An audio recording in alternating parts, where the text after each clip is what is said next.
고령 사회로 접어들고 1인 가구가 늘면서 돌봄은 지금 우리 사회의 중요한 의제로 떠올랐습니다.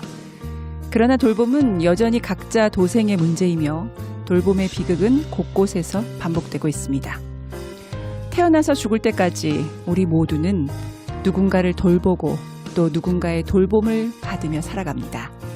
그래서 돌봄은 나 아닌 타인, 이웃, 더 나아가 공동체와 관계 맺기이기도 합니다.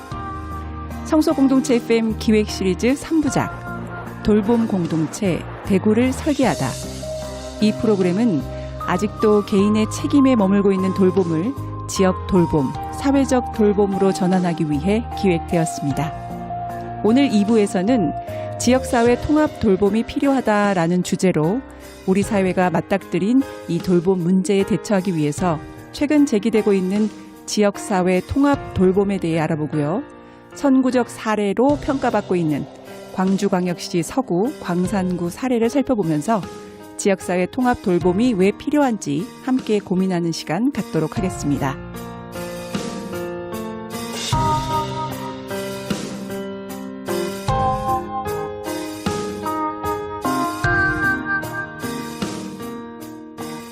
지난 1부에서 언급한 강도영 사건.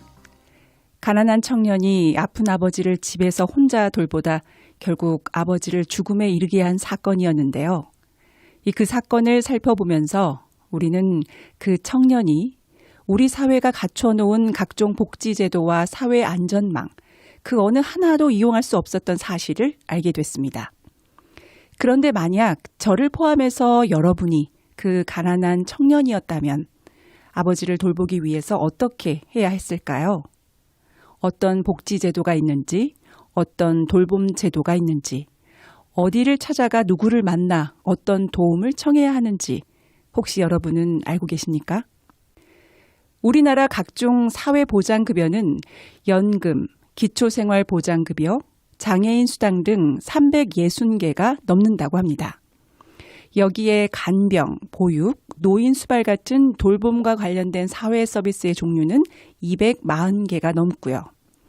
예를 들어 장애인 경우만 살펴봐도 장애인 의료 지원, 장애인 활동 지원, 장애 등록 진단비 및 검사비 지원, 장애인 보조기구 지원 등 셀 수 없을 정도로 무수히 많은 지원 제도가 있는데요. 그런데 이런 제도와 서비스들은 다 제각각이어서 내가 처한 상황에 맞는 맞춤형 정보로 제공되는 것이 아니라 이용자가 일일이 찾아내지 않으면 이용하기 어려운 복잡한 구조로 돼 있습니다.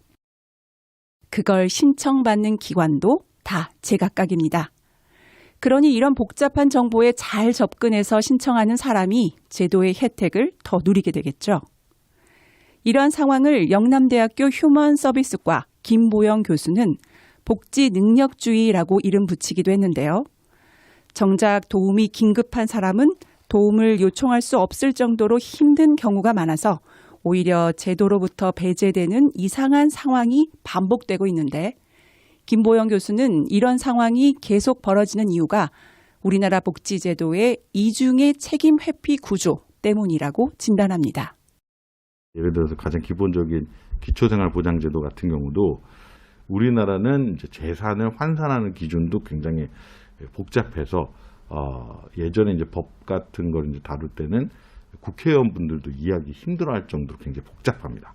거기다가 이제 부양 의무자 제도도 굉장히 까다롭고 모든 것들이 현장의 판단에 맡겨져 있고 굉장히 보수적으로 작동을 합니다. 그러니까 공무원 입장에서는 정말로 안타까운 사정을 듣고 내가 정말로 이분이 공적인 도움이 필요하다고 판단해서 도움을 줄 수가 있는 것이 아니라 내가 섣불리 그렇게 행동할 경우에는 인사상 불이익을 각오해야 됩니다. 왜냐하면 감사에 걸리거든요.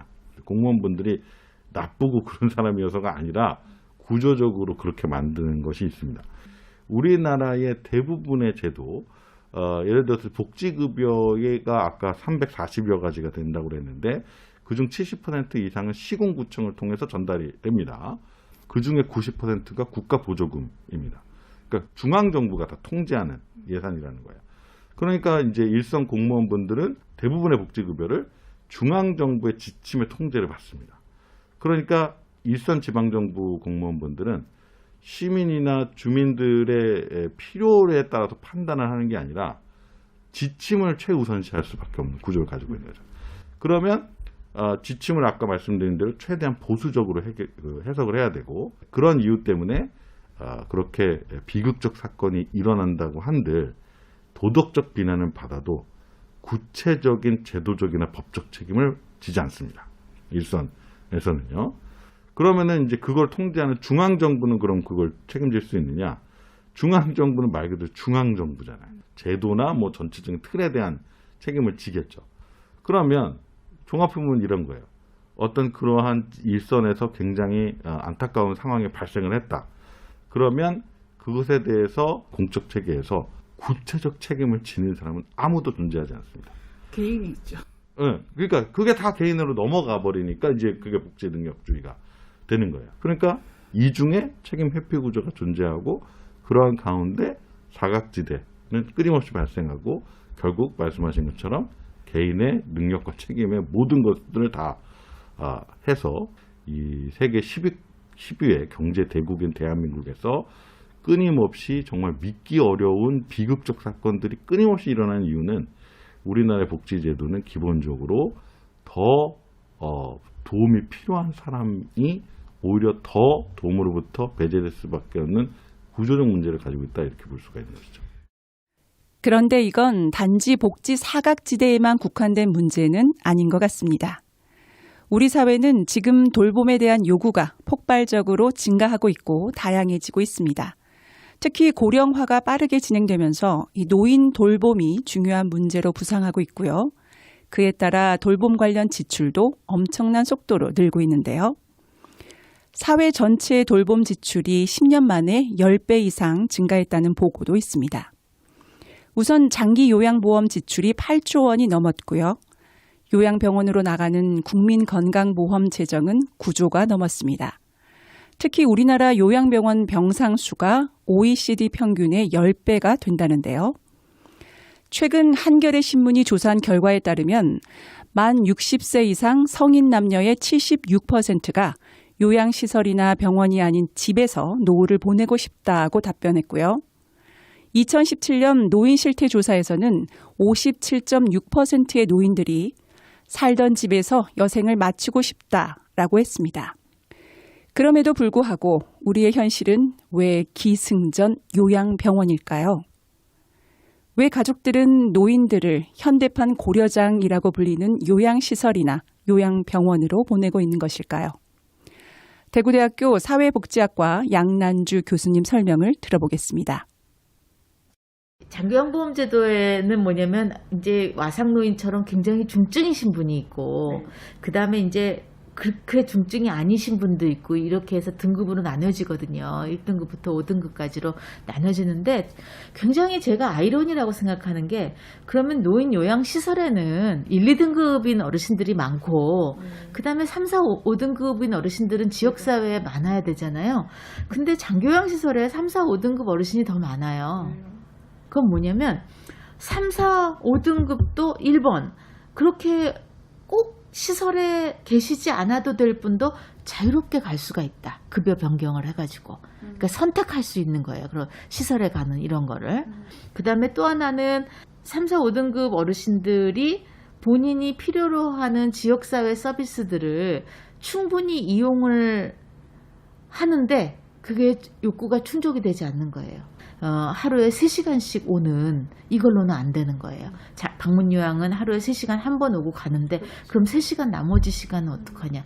나는 삼시세끼 때 누가 있어야 되는데 그런 건 어떡하냐. 이렇게 뭔가 서비스의 필요와 지금 공급되고 있는 제가 서비스의 모양이 안 맞아떨어지는 거예요.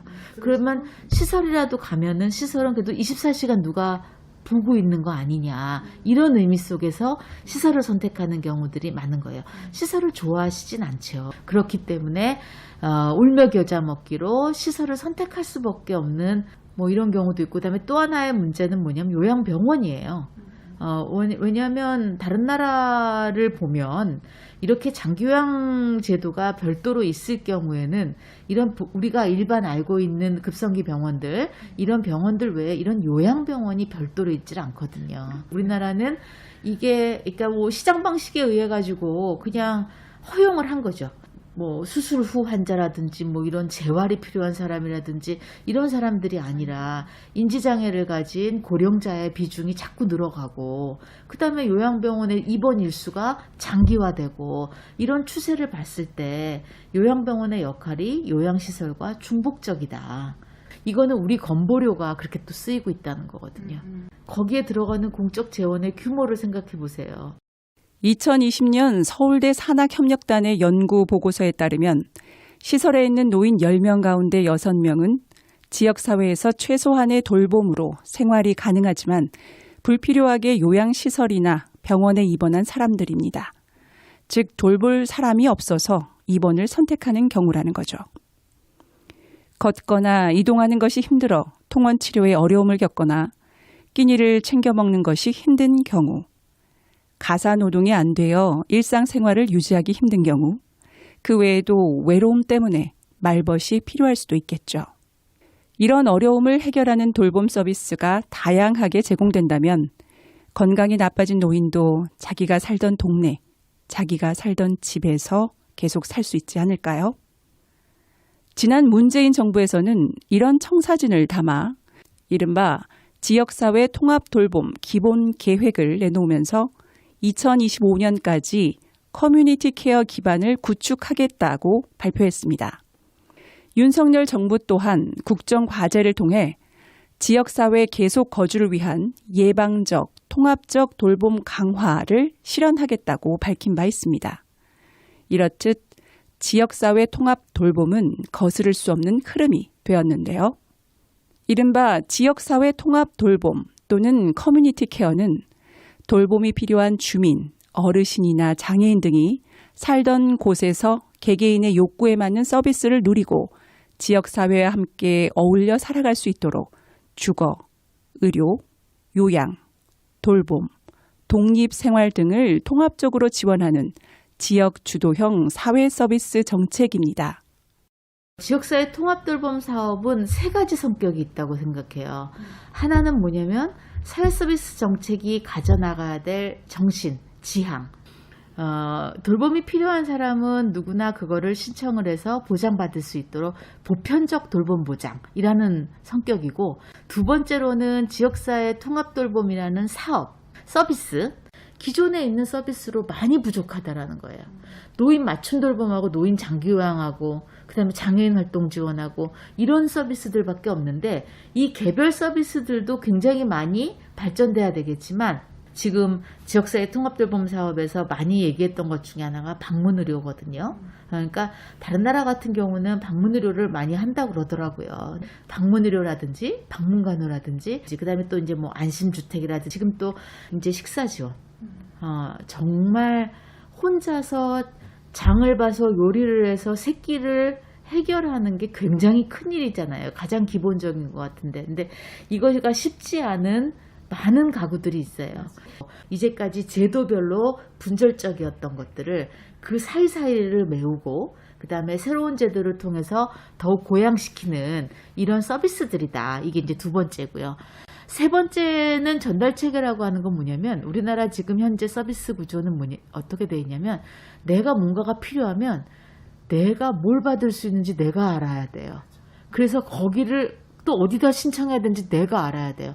근데 저는 지역사회 통합돌봄에서 굉장히 좋았던 것 중에 하나가 읍면동에 돌봄 창구를 만들도록 한 거예요. 그러면 내가 뭔가가 필요해가지고 거기에 가면 내가 받고 싶은 거에 대해서 연락을 하게 되면 그쪽에서 나를 보고 뭐를 드릴 수 있는지 뭐를 보장할 수 있는지를 그쪽이 고민하게 하는 거죠. 그래서 알려주는 거죠. 이런 계획된 서비스를 연계를 하거나 직접 제공을 하거나 이렇게 하면서 이제 지역사회 다른 기관들도 엮고 그다음에 돌봄 창구가 예전에는 수급 자격만 줬던 판정만 하고 자격만 줬던 읍면동 창구가 실제로 이용자가 지역 주민이 애 돌봄 필요를 보장하는 것까지 책임을 지는 이런 방식으로 나가는 전달체계 이거를 짜는 게 의미가 있다.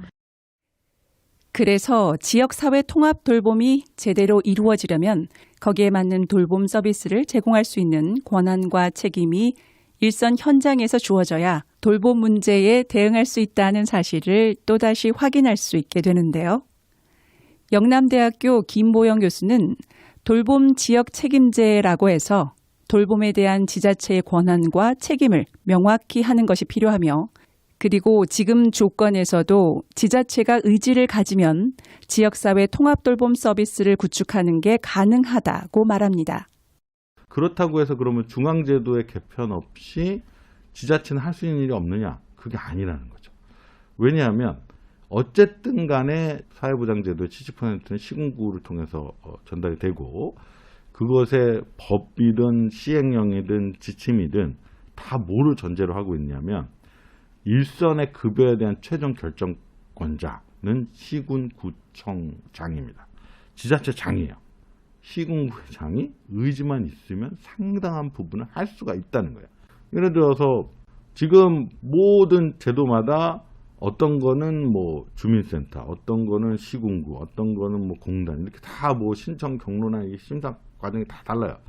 일단 지자체부터 합칠 수가 있잖아요. 그러면 그런 것들을 합치고, 그러니까 지자체는 법령의 범위 내에서 자체적인 조례를 통해서 집행할 수가 있습니다. 그러면은 그 법령상 허용되는 최대치를 활용하면 되는 거죠.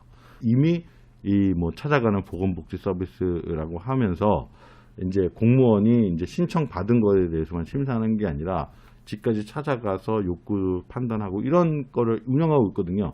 문제는 찾아가는 보건복지 서비스는 따로 되고 각종 돌봄제도는 또 따로 되고 있는 거니까 이거를 합쳐갖고 운영하면 됩니다. 훨씬 더 인력도 효율적으로 할 수 있고 지역 주민은 굉장히 체감도가 높아질 수밖에 없죠. 왜냐하면 내가 200 몇십 개에서 일일이 뭐가 뭔지를 찾아서 내가 이게 되네 안 되네 내가 따질 필요가 없이 공무원이 집에 와서 여러 가지 환경을 보고 이거를 한번 그럼 해봅시다라고 같이 계획을 짜서 이걸 통합적으로 진행하는 건 지자체도 얼마든지 할 수 있는 일이거든요. 그렇게 바꿀 수가 있다는 거죠. 그래서 정부는 2019년부터 올해까지 전국 16개 시, 군, 구에서 지역 자율형 통합 돌봄 모형을 만들기 위해 선도 사업을 실시했고요. 선도 사업이 아니더라도 지자체들이 자체적으로 통합 돌봄 모델을 개발하는 등 현재 전국 65개 지자체에서 국비 지원이 아닌 통합 돌봄 사업을 시도하고 있습니다. 예를 들어 전주시 같은 경우에는 지역에 있는 모든 75세 이상 노인의 만성 질환을 관리하는 체계를 이미 운영하고 있습니다. 모든 노인에게 의료 평가를 한 다음에 중증도에 따라 4그룹으로 나누어 가장 심한 그룹은 월 1회 이상 주치 방문이 이루어지고 있고요. 나머지 그룹 노인들에게는 간호사, 사회복지사가 예방적 관리 서비스를 정기적으로 제공하고 있습니다. 서울시는 이미 돌봄 SOS라고 해서 장기 요양이나 장애인 활동 지원을 받기 전에 그 빈틈을 메워주는 종합 서비스 체계를 전임 시장 때부터 운영해왔고요. 오세훈 서울시장은 그걸 병원 연계 사업까지 확대하고 있습니다. 그래서 이번에 저희가 지역사회 통합 돌봄 사업을 진행하고 있는 광주광역시 서구청, 광산구청 두 지자체 사례를 취재해왔는데요. 관련 이야기는 잠시 뒤 전해드리겠습니다. 잠시만 기다려주세요.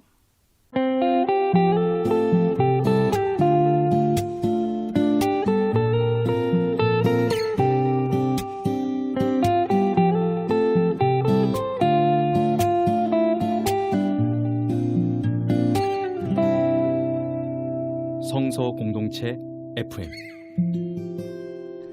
여러분은 지금 성서공동체 FM 기획 시리즈 3부작 돌봄 공동체 대구를 설계하다를 듣고 계십니다. 오늘은 2부 지역사회 통합 돌봄이 필요하다라는 주제로 함께 하고 계시는데요. 앞서 말씀드린 대로 광주광역시 서구청, 광산구청 지역사회 통합 돌봄 사례를 취재 다녀온 이경희 PD와 함께 전해드리겠습니다. 안녕하세요. 네, 안녕하십니까? 네. 광주광역시 서구청, 광산구청에 다녀오셨는데요. 네. 이곳의 지역사회 통합 돌봄의 사례를 왜 주목해야 하는가요? 네. 광주 서구청은 2019년부터 정부의 선도 사업의 일환으로 이렇게 진행된 곳이고요. 네. 여기서의 특징은 지자체가 이 전담 부서를 구성을 해서 강력한 드라이브를 이제 거는 거죠. 네네. 이 정책에. 그래서 지역사회 통합 돌봄 서비스 체계를 아주 잘 구축한 그런 측면에서 굉장히 돋보이는 사례로 평가받고 있었고요. 네. 그다음에 광주 광산구는 이게 이 정부 선도 사업은 아닌데요. 네. 지역사회 통합 돌봄이 그래도 이제 이 사업을 이제 진행을 하신 거죠. 그리고 이 지역사회 통합 돌봄이라는 이것이 정부와 지자체만 노력한다고 되는 게 아니라 민간의 이 다양한 자원과 협력을 잘 구축해야 이렇게 완성되는 건데 네. 그런 측면에서 아주 좋은 모델을 보여줬다라는 그런 평가가 있어서 갔다 왔습니다. 아, 그렇군요. 네. 자, 그렇다면 먼저 광주 서구청 지역사회 통합 돌봄은 어떻게 진행되고 있는지 알아볼까요? 네, 그 서구청의 경우에는 어떻든 이 지역사회 통합 돌봄의 틀을 이제 어떻게 구성했냐 하면 네. 첫 번째는 이제 이 당사자 노인의 접근성을 강화해야 된다라는 네네. 게 있었고요. 그리고 이 그분들의 어떤 데이터들을 잘 관리하는 강력한 컨트롤 타워가 또 구축돼야 된다라고 해서 이제 네. 4년 동안 그것들을 구축하신 거죠. 4년 동안 그렇죠. 구축하셨군요. 예. 네. 그리고 그 데이터를 바탕으로 해서 체계적인 사례 회의들을 통해서 어떤 서비스들이 제공돼야 되겠다라는 것들을 이제 결정하는 이런 틀을 가지고 있는데요. 이게 이제 각각 어떤 방법으로 이루어졌는지 광주 서구청 이 지역사회 통합돌봄 사업 담당자인 윤종성 스마트 통합돌봄 담당관 과장님께 물어봤습니다. 네, 그렇다면 우리 함께 들어볼까요? 먼저 이제 접근성 강화 부분에 대해서는 저희가 75세 이상 어르신 명단을 추출을 했어요. 그래가지고 그분들을 일일이 다 방문을 하도록 했습니다. 그리고 또 이제 AI 복지사라는 걸 만들어서 저희가 그분들한테 계절 인사, 안부 인사를 하고 그분들께서 전화를 주신 거에 대해서 저희가 피드백을 해드리는 전화를 주신 것이 텍스트로 변경돼서 저희 담당 화면에 뜨게 됩니다. 그걸 보고 어르신 여기까지 말씀하시는데 이게 어떤 의미죠? 라고 물어보는 것이 있고 또 언제든지 전화할 수 있도록 350에 4,000번이라는 안심콜을 운영을 하고 있습니다. 그럼 내가 뭔 일 있을 때 이걸로 전화해야 될지 그러면 항상 나를 챙겨준 사람이 있어 하는 그런 구조로 접근성을 강화하기 위해서 노력을 했던 것이 있고요. 두 번째는 이제 컨트롤 타워를 만들려고 했던 것입니다. 이게 컨트롤 타워의 핵심은 모든 자료가 한 곳에 모태져야 된다는 거죠. 동에서 사회복지 공무원 한 명만 아니면 팀장 한 명만 알고 있으면 그분이 연가를 갔던거나 업무가 변경되면 끝나는 거예요. 그건 아니라는 거죠. 그래서 어떤 서비스가 필요하다는 걸 알게 됐는데 그것을 그 컨트롤 타워를 감당한 한 사람만 아는 것이 아니라 매일 그 통보를 해줬습니다. 동사무소라든가 서비스를 제공하는 맞춤 돌봄 기관이라든가 또 돌봄 그러니까 방문 가는 서비스를 해주는 데라든가 그 기관들과 함께 다 통보를 해주고 있습니다. 그리고 그걸 가지고 방문했던 것 같고 서비스 신청을 하거나 조정을 하거나 요청을 할 수 있도록 되어 있는 거죠. 네, 각자 필요한 상황에 맞게 노인들에게 필요한 서비스를 제공할 수 있는 그런 데이터들을 컨트롤 타워에서 만들고 있고 그것을 혼자 하는 것이 아니라 모든 각자 필요한 듯 돌봄 서비스를 하는 곳에 제공된다. 네. 참 인상 깊네요. 그렇죠. 그것만 해도 굉장히 너무 놀라운 어떤 체계인 네. 것 같은데요. 네. 이게 관련해서 좀 제가 좀 덧붙이고 싶은 내용이 있습니다. 네. 그게 뭐냐면 이제 이 신청 창구가 일원화됐다라는 거예요. 네. 그러니까는 뭐 어떤 서비스를 신청하기 위해서는 또 어디에 가야 되고 또 어디에 가야 되고 기관들이 다 다르지 않습니까? 그렇죠. 그런데 이게 그래서 이제 노인분들이 이곳저곳을 다 기관들을 다 순회하시는 이런 경우들이 굉장히 그러게요. 많잖아요. 네, 힘들고. 네. 그렇죠. 예. 근데 이제 그렇게 하지 않아도 된다라는 거죠. 한 곳에서 예, 모든 것이 신청 이루어진다라는 말씀이신가요? 그렇죠. 네. 예, 그래서 신청 창구에 그러니까 동행정복지센터라는 찾아가시거나 아니면 연락을 하시거나 네. 아니면 아까 말했던 24시 그 안심콜 네네. 3,000번에 3,500번에 4,000번. 네네. 이게 구청의 그 통합돌봄 직속 전화예요. 아, 350에 4,000번. 네, 그러니까 이거는 이제 광주 서구청이기 때문에 네네. 저희하고 관계는 없지만 네. 네. 여기에 신청을 하면 네. 어떻든 3일 이내에 방문 조사를 나가는 것이 원칙이라고 합니다. 아. 네, 물론 이제 네. 3일 내에 나가는 것이 이제 목표인 거고요. 네네. 또 그렇게 되지 않은 경우들도 있긴 하지만 네네. 이렇게 즉시 이 돌봄의 어떤 서비스의 특성상 신속한 어떤 이런 반응을 할 수 그렇죠. 있다라는 예. 창구가 있는 거잖아요. 그렇죠. 네. 예. 그래야 되기 때문에 그렇게 하시는 거라고 하고요. 그래서 이렇게 방문 조사를 통해서 이 파악된 이제 이 상태가 행복 매니저라는 전산 시스템에 이런 욕구들 이런 것들이 이제 데이터화 되는 거고요. 네. 그러면 이제 이걸 보고 동단위의 담당 공무원부터 시작해서 물리치료사, 사회복지사, 구청에 계시는 공무원분들, 그다음에 의사 선생님까지 네. 매일매일 이 각종 회의들을 계속 열면서 이분에게 어떤 서비스가 필요한지 또 그 서비스는 그렇게 결정했는데 제공은 됐는지 이런 것들을 네. 전산 시스템을 함께 점검하는 구조라는 거죠. 네. 들으면 들을수록 사후 관리까지 잘 체계적으로 돼 있다라는 생각이 드는데요. 그렇죠. 예, 서비스 욕구나 상태가 일목요연하게 정리가 돼 있고 일단 정리뿐만이 아니라 서비스를 제공하는 모든 사람들에게 이 정리한 내용이 공유가 될 수 있으면 야, 정말 통합 돌봄에 여러모로 도움이 많이 될 것 같습니다. 네. 그래서 이 윤종성 과장님 이야기를 조금 더 들어보도록 하겠습니다. 전산 시스템 관련해서. 네. 실제 현장에서는 제일 만족하는 게 이겁니다. 서비스를 제공하시는 분들 여러 사람들이 계십니다. 동에서 사회복지사가 있고 한의사가 갈 수도 있고 물리치료, 작업치료도 갈 수 있고 복지원에서 갈 수 있는데 이 사람들이 갈 때마다 똑같은 질문을 다시 할 거 아닙니까? 그렇겠죠. 그 제일 짜증나는 건데 가시기 전에 행복 매니저를 보게 된다고 하면 앞전에 내가 이렇게 의뢰했던 것을 물리치료사가 와서 이걸 해결해 줬네. 네, 그걸 발견할 수 있는 거죠. 그렇죠. 그러니까 그리고 또 하나 또 이런 이야기를 하시더라고요. 행복 매니저는 서비스를 전문화할 수 있는 최고 도구다라고. 왜 그러냐고 물어봤을 때 어떤 것이 할머니 한 분을 한 달에 한 번씩 계속 모니터링하면서 서비스를 제공하고 있었어요. 근데 어르신 일은 모른다고 했잖아요. 예를 들어서 7월 30일 날 갔는데 8월 30일 날 갔다 했을 때 할머니를 보러 갔는데 할머니 표정이 안 좋으셔요. 근데 왜냐고 물어봤더니 할아버지가 그 사이에 돌아가셨어요. 우리는 할아버지는 관심도 아니었는데. 이런 경우에 할머니 건강이 어쩌세요? 뭐 움직이는 거 어떠세요? 말이 되겠습니까? 근데 이 할아버지가 돌아가셨다는 것을 그 물리치료 선생님이 기록을 해주신 겁니다. 그것을 다음에 갔을 때 정기적으로 모니터링한 사회복지 선생님께서 할아버지 때문에 얼마나 상심이 크셨어요. 지금도 힘드시죠. 라고 했을 때 그 뒤부터는 일사천리로 다 풀리는 거죠. 그렇죠. 신뢰감이 쌓이니까 이들이 나의 정보를 가져가면 내가 무슨 얘기를 하면 그것을 염두에 두고 있구나. 야들이. 그렇죠. 그렇죠.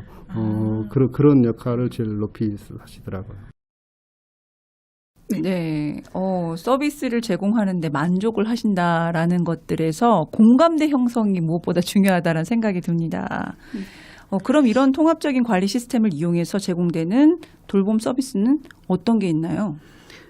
이 돌봄 서비스라는 것이 이게 개개인의 이 필요가 다 다르잖아요. 그렇죠. 네, 그래서 뭐 방문 진료가 필요한 사람이 있을 수 있을 거고, 네. 아니면은 그 정도는 아니고 그냥 이 약을 좀 잘 먹는 방법, 이런 복용법에 대한 안내를 받는다든지, 네. 혹은 뭐 방문 물리치료를 받는다든지. 아니면 이제 근력 운동 이런 거 많이 필요하시잖아요. 그렇죠. 그런 운동은 어떻게 하시는 건지 이런 것들을 지원을 받는다든지 아니면은 맞춤 영양 음식 네. 이런 거 방문 목욕 방문 도우미 네. 그다음에 거동이 불편하시기 때문에 병원에 이렇게 가시는 것들이 쉽지 않으시잖아요. 그렇죠. 그래서 이제 돌봄 택시 같은 거를 이용하실 수 있도록 네. 하시는 거. 그리고 또 특이한 게 이 주거 환경에 대한 개선 사업들이 있더라고요. 그래서 이제 알아보니 네. 예를 들어서 이제 어르신들 집에서 사실은 낙상 사고 이런 것들 많으시잖아요. 그렇죠. 그래서 뭐 안전 손잡이를 달아드린다든지 아니면 미끄럼 방지를 위한 어떤 조치들을 한다든지 네.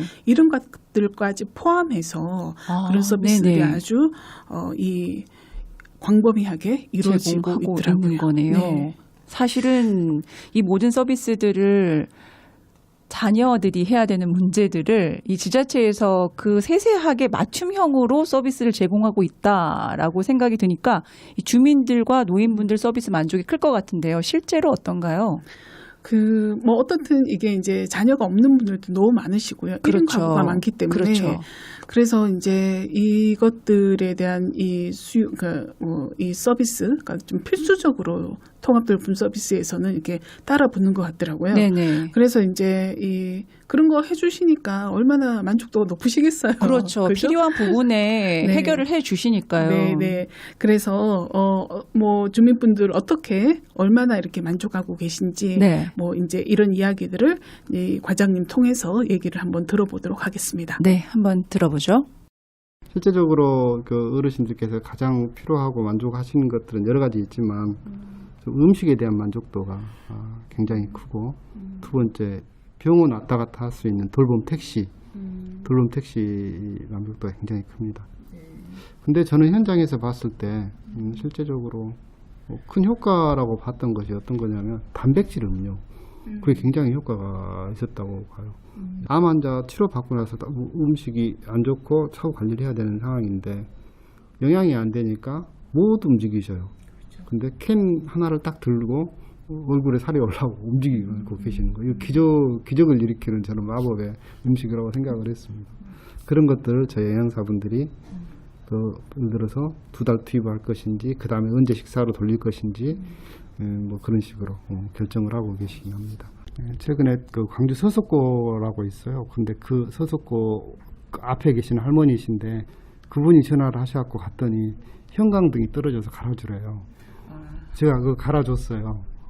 갈아주고 오는 길에 저희가 24시 안심콜이라는 스티커를 집에서 저희 동행 담당 직원이 붙여줬나 봐요. 그것이 약간 삐뚤어져 있어서 할머니 좀 제대로 붙일까 했더니 막 화를 내시는 거예요. 제가 할머니가 원하시는 서비스를 해주고 형광도 다 달아드리고 그것도 시간이 많이 걸렸거든요. 왔다 갔다 하면 한 2시간 걸렸는데 나왔는데 그건 중요하지 않는 거예요. 그 전화번호가 없어졌다는 것이 언제든지 내가 전화할 수 있는 그 어떻게 보면 약간의 위안이라든가 그 안심처인데 그것을 감히 제가 손댔다는 것이 그게 더 큰 죄가 되는 거예요. 네, 노인분들이 좀 안심할 수 있는 시스템이 체계화됐다라는 생각이 들거든요. 네. 네, 그래서 이제 이게 어떻든 이제 이 광주 서구청이 이렇게 이제 체계적인 어떤 사업 추진들을 이제 하고 또 좀 이 강력한 이 정책 효과들을 이렇게 볼 수 있었던 거는 네, 이 지역사회 통합돌봄 사업을 전담하는 조직이 있기 때문에 그리고 그 조직을 만들기 위해서 구청에 있는 다양한 부서들을 통합해서 관리하기 때문에 가능했다라고 이렇게 보여져요. 네. 이게 다른 지자체의 선도 사업과는 좀 다른 그러니까 이 전담 조직이 있다라는 것이 그러네요. 예, 그런 게 다른 지점으로 보이는데요. 네, 이 과 내에는 네, 돌봄 정책팀, 그다음에 스마트 지원팀, 스마트 돌봄팀, 네, 주거 급여팀 네. 이제 함께 또 있고요. 네, 그다음에 의료 급여팀이라는 것도 있는데요. 네, 네. 이게 왜냐하면 의료 급여 수급자들이 돌볼 사람이 없어서 이렇게 입원하는 거를 우리가 사회적 입원이라 이렇게 표현을 하거든요. 네, 네. 근데 이제 그렇게 입원하는 경우가 많은데 네. 이분들을 이제 집에 모셔서 병원이 아니라 집에 모셔서 지역에서 모시자. 그래서 이제 네네. 제가 의료급여 사업이라는 거를 이 의료급여팀에서 하고 있답니다. 그래서 제가 이제 의료급여 사업이라고요. 그렇죠. 네. 예. 오, 그래서 네. 이 사업들을 이제 네. 통합돌봄과에서 이제 일일이 체크하면서 이제 가고 있다라는 거죠. 네. 사회적 입원을 제가 집으로 와서 입원 서비스를 제공하겠다까지 네. 확장했다고 그렇게 하기 말씀하셨어요. 위해서 네. 이제 이 의료급여팀과 이제 함께 한다라고 이렇게 말씀하시더라고요. 네, 그렇게 관리를 하고 계실 예정이고 또 그렇죠. 계시고 있고요. 지역사회 통합 돌봄 사업을 듣다 보니까 이렇게 펼치는데 어려움도 있겠다 싶습니다. 어떤가요?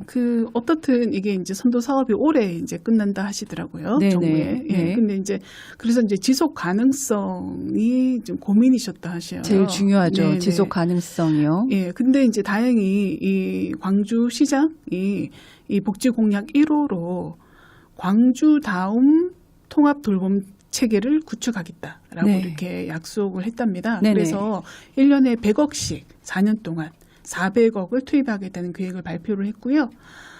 이 서구청에서 진행했던 이 선도 사업 예산이 연 20억이었대요. 근데 이제 광주에 구군이 5개거든요. 네네. 그러니까는 뭐 얼추 계산이 나오죠. 그러네요. 이 사업을 지속할 수 있다라는 어떤 계산이 네. 나오는데요. 네.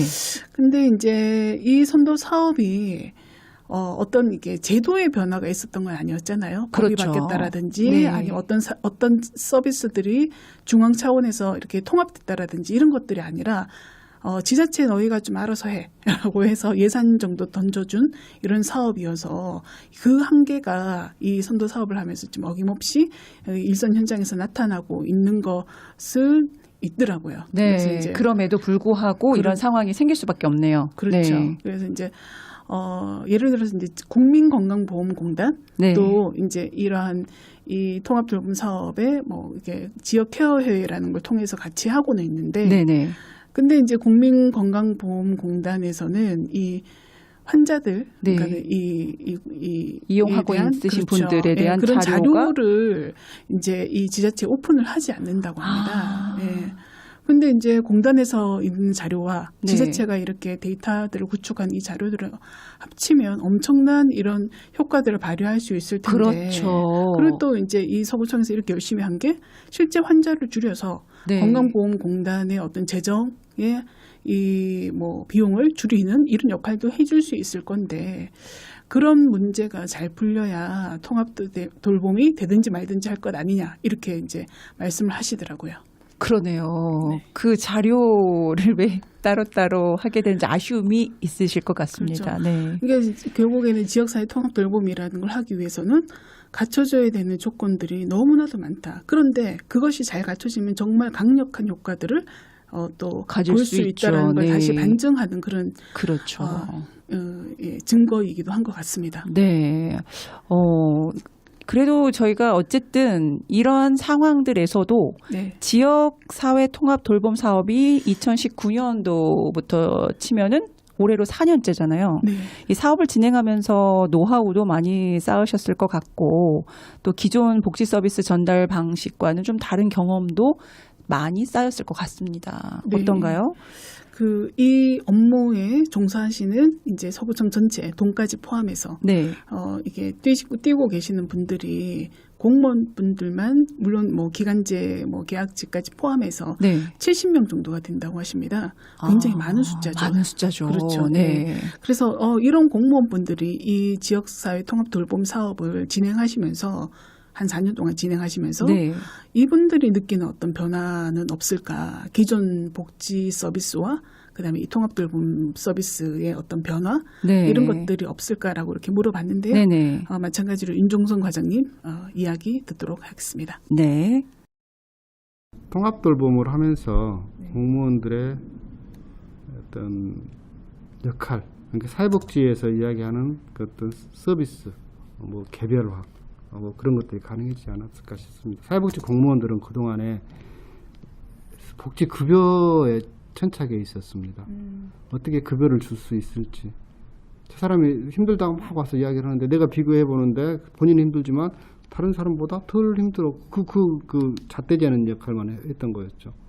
그러면서 언성이 좀 나쁘면 저 사람 나를 힘들게 하는 사람으로 이제 또 그렇게 치부해 버릴 수도 있는 그런 구조밖에 아니었는데 이제는 급여를 떠나서 사회 서비스를 할 수 있는 그쪽으로 공무원들이 지금 밀려서 가고 있고 그 어떻게 해야 될 것인지에 대한 이제 그 경험들 그리고 이렇게 가는 것이 앞으로 우리가 가야 될 것이구나 정도 인식하는 수준으로 지금 와 있다고 보고요.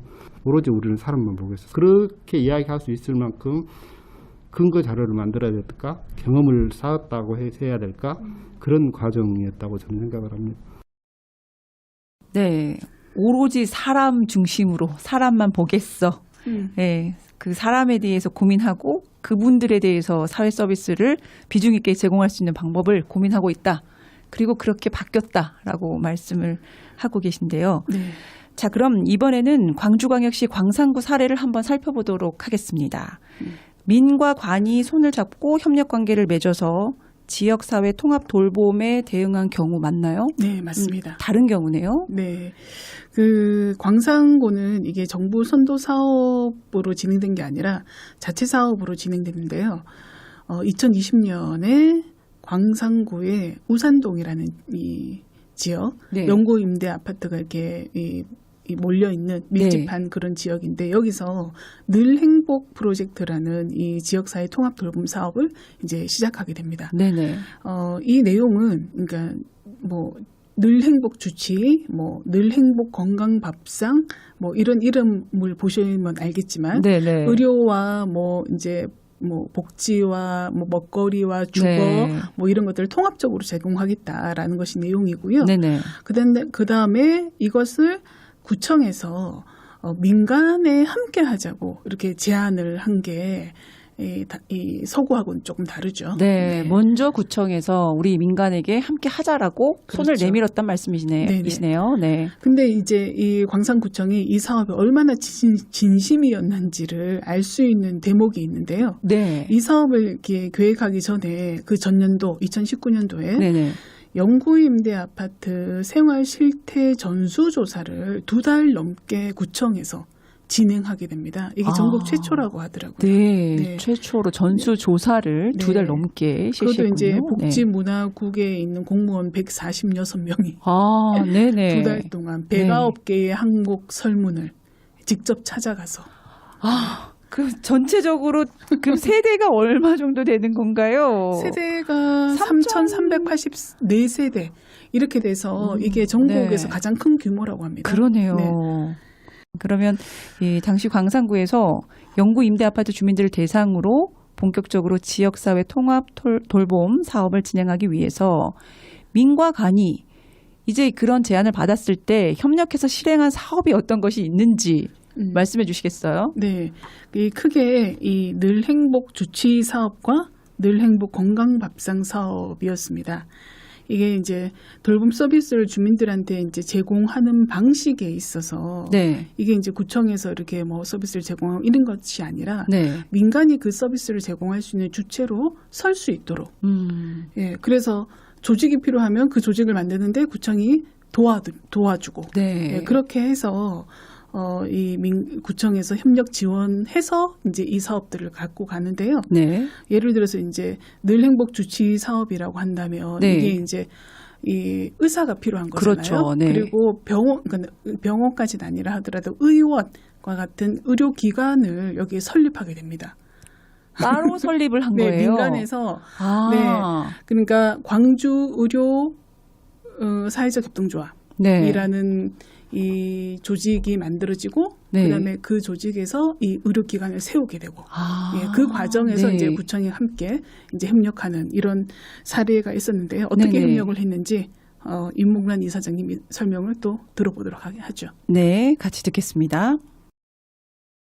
대체적으로 기저질환을 갖고 있고 건강을 돌볼 수 없는 사람들이 많이 있기 때문에 그래서 마을 주치라고 하는 개념을 최초에 이제 자치구에서는 고민했었습니다. 그래서 이 나를 잘 아는 정말 편안하게 내 건강을 믿고 맡길 수 있고 얘기할 수 있는 이런 개념의 주치. 그래서 이 개념을 하려다 보니까 저희가 그 전에 이제 민간에서 준비했었던 광주 의료복지 사회적 협동조합이 사회적으로 취약한 계층들의 필요한 의료 서비스 제공을 통해서 함께 건강한 삶을 사는 마을을 좀 만들어보자라는 하는 취지가 있어서 그래서 이제 광주 의료복지 사회적 협동조합의 첫 번째 이제 의료기관 개설지도 이쪽 영구임대아파트 단지로 저희가 목표를 세우고 마을의 가주 생활권에 자신들의 건강을 관리를 하려면 관리할 수 있는 어떤 그 거점 공간이 필요한 거잖아요. 역할도 필요하지만 공간도 필요했습니다. 그래서 광산구가 영구임대아파트 단지에 그때 당시 LH 그 공실이 있었어요. 그래서 LH가 또 그걸 무상으로 내놓은 거죠. 그래서 그 공간이 있어서 영구민주아파트 단지 지역 주민들의 가장 생활 밀착된 그런 공간에서 건강 돌봄을 직접 지원할 수 있는 이 역할, 기능을 하는 늘 행복 마을 건강센터라고 하는 공간 하나를 만든 거예요. 그래서 이제 의료사역도 그쪽 인근에 저희가 의료기관 개설 지역도 여기로부터 공간이 한 예를 들면 500m 이상 넘어가면 안 된다. 왜냐하면 주민들이 걸어서 도보로 이렇게 쉽게 와야 되니까. 그러면 이 통합적으로 진짜 기간 연계도 가능하고 언제든지 주치의도 그 생활권에 있기 때문에 바로바로 갈 수 있어서. 그래서 의료기관 개설 지역인 여기도 처음에는 공간이 한 20평, 30평밖에 안 돼, 40평밖에 안 됐어요. 너무 협소한 거죠, 의료기관 개설하려면. 그래서 그때 당시에 이제 청장님하고 계속 협의를 가면서 이 공간이 그래도 의료기관으로서 역할을 하려면 규모가 있어야 됩니다. 그래서 그럼 규모를 어떻게 확보할까를 계속 협의해 가면서 행정하고 협의해 가면서 지금 규모가 꽤 크게 한 거의 60평 정도 되게 규모를 확보를 한 거죠. 의료기관 개설할 수 있는 이런 장소 협의도 지자체하고 자연스럽게 풀린 거죠. 네, 지역 주민들이 걸어서 의료병원을 갈 수 있다. 그런 환경이 주어진다면, 네, 얼마나 좋을까요? 네. 네, 의료 이제 믿고 서비스는 맡길 수 있는 그렇죠. 네, 그런 기관이 바로 여기 네. 그 주변에 있다. 그렇죠. 든든한 백이죠, 사실. 맞아요. 네. 여기서 살면서 임대 아파트에 사시는 분들은 사실 그 부분이 고민이 되실 것 같거든요. 그렇죠. 네, 특히 의료 서비스 관련돼서는. 네, 이렇게 광주 의료 사회적 협동 조합이 의료 기관을 세울 수 있도록 지자체에서 도움을 줬기 때문에 사실 해결이 된 거죠. 그렇죠. 이제 네. 일단 이제 이거는 해결이 된 거고요. 그렇죠. 네네. 네. 그러면 이제 건강 밥상 서비스 말씀하셨는데요. 네. 이 부분은 어떻게 진행이 되었는지 사실 건강한 생활을 유지하려면 가장 중요한 게 네. 먹거리입니다. 그렇죠. 이 먹는 게 정말 중요할 텐데 말이죠. 네. 그 전수조사에서도 주민들 중에 이 주민 욕구 중에 17%가 반찬이 필요하다라는 그런 얘기가 있었다고 네, 하더라고요. 공감 갑니다. 반찬이 예, 필요하다. 예, 예. 네. 그리고 또 주민들이 뭔가 참여할 수 있는 어떤 일자리, 일거리 이런 것들이 필요하다라는 그런 욕구도 같이 나왔고요. 그래서 구청과 그다음에 복지관과 방금 말씀드렸던 이 사업의 민간 주체인 산림 사회적 협동조합이 함께 할 수 있는 주민들을 또 이렇게 찾아내고 또 주민들과 함께 이 반찬 가게를 하는 협동조합을 만들어서 네. 건강 상태에 따른 먹거리를 제공하게 되는데요. 네. 어떻게 제공되는지 네, 윤봉란 이사장님께 물어봤습니다. 네, 함께 듣도록 하겠습니다. 그냥 우리가 생산한 것을 그냥 제공해 주는 게 아니라 이 사람들의 건강한 지금 현재 건강 상태, 그 다음에 어떤 그 먹는데 불편함은 없는지, 그리고 건강 상태를 고려했을 때 어떤 또 음식들이 좀 제공돼야 되는지, 뭐 이제 영양소들도 좀 고려하고, 그래서 이런 좀 방식으로 해야만이 가능한 것 아닌가. 이제 그래서 저희가 이제 대상자들을 선발을 하고 그 대상자들의 기본적인 현재 건강 상태, 뭐 복용하는 약이 없는지, 기저질환이 없는지 이런 기본적인 정보를 파악을 한 거죠. 그래서 그 정보의 바탕을 두고 저희가 100% 맞춤형으로 하기는 어려웠었기 때문에 크게 두 가지 유형으로 나눴습니다. 하나는 그냥 일반식, 하나는 특별식. 그럼 이 특별식에는 어떤 건강 상태에 따라서 예를 들면 뭐 고혈압이 있으면 뭐 저염식을 넣는다든지, 섭식 장애가 있으면 조리법을 좀 달리하게 한다든지, 또는 뭐 예를 들면 고기를 종류를 전혀 먹을 수 없다 본인이, 그러면 뭐 예를 들면 그걸 대체할 영양분으로 대체해 준다든지. 그래서 크게 이렇게 두 부류로 이제 저희가 구분해서, 그래서 생산도 두 가지 종류로 저희가 생산을 해서 제공을 합니다. 그러니까 보통 간장 가게에서 제공하는 거 전혀 다른 거죠. 이제 그러다 보니까 이제 이 의료복지 사회적 협동조합은 아프기 전에 건강 관리가 필요한 거고, 아프면 내 아픈 상태가 어떤 건지, 그러면서 내가 건강하게 살기 위해서는 또 어떻게 내가 노력해야 되는지를 주치의를 통해서 정보를 제공받지만, 또 한편에 이 사람들이 건강하게 이 육체를 유지할 수 없는 삶의 지금 생활의 여건들이 있기 때문에 그것 중에 가장 중요한 건강한 먹거리를 통한 건강한 삶. 이제 이 지점에서 의료 사역과 늘행복 건강 밥상이 연결 지점이 생긴 거죠. 그래서 긴밀하게 이제 협력해서 거기에 이제 케어 매니저가 있으시니까 케어 매니저가 돌봐야 될 대상자들에 대해서 매니징을 해서 사례 이렇게 평가를 하면 거기에 맞춰서 이제 건강밥상은 그 자료를 기초로 해서 마찬가지로 영양사 자문을 받아서 식단을 짜고 그 식단에 따라서 맞춤용으로 매주 한 차씩 제공되는 방식으로 지금 하고 있습니다. 그러다 보니까 일반 그 반찬 문제 해결이면 반찬 생산해서 그냥 전달해주면 끝나는데 그래서 건강밥상이 이게 맞춤용으로 가기 때문에 생산도 맞춤용으로 그래서 전달도 맞춤용으로 가야 되니까 배달에 이제 문제가 생기는 거죠.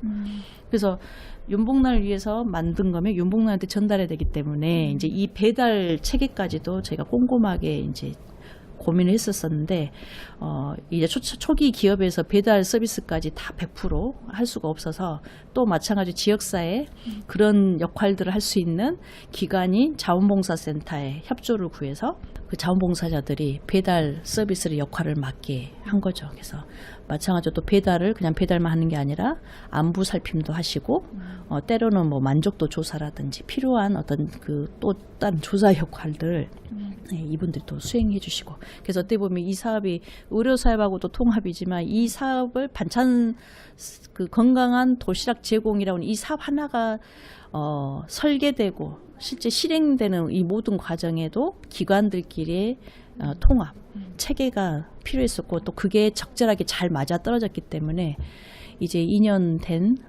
이 역할들이 아주 생각보다도 엄청 활발하게 좀 진행되고 있는 것 같습니다. 네, 지역 사회 통합 돌봄이라는 게 사실 100% 맞춰서 제공하기는 어려운데 네. 이것들이 어떻게 지역 사회와 연관이 잘 맞아 떨어진 그 케이스가 아닌가 네, 싶은데요. 맞습니다. 네. 말 그대로 들으면 들을수록 지역 사회의 많은 기관과 인력이 함께 해야 된다. 네. 이게 제대로 돼야 통합 돌봄이 되겠구나. 네. 네, 이런 걸 보여주는 것 같습니다. 아, 광산구 사례 정말 놀라운데요. 네. 이것이 얼마나 성과가 있는지 모르겠네요. 어떻습니까? 저희가 직접 주민들을 만나지는 못하고요. 네. 이 사업을 함께 진행했던 이게 광산구청의 복지정책과 김양숙 과장님, 그날 가서 인터뷰를 못하고 네. 전화 인터뷰로 어떤 성과가 있었는지 이제 물어봤습니다. 네, 뭐 주민들의 체감도에 대해서도 정확하게 알 수 있는 이런 인터뷰였겠네요. 네네. 네. 들어보시죠. 네. 광산구 의료급여 비용을 살펴봤더니 네.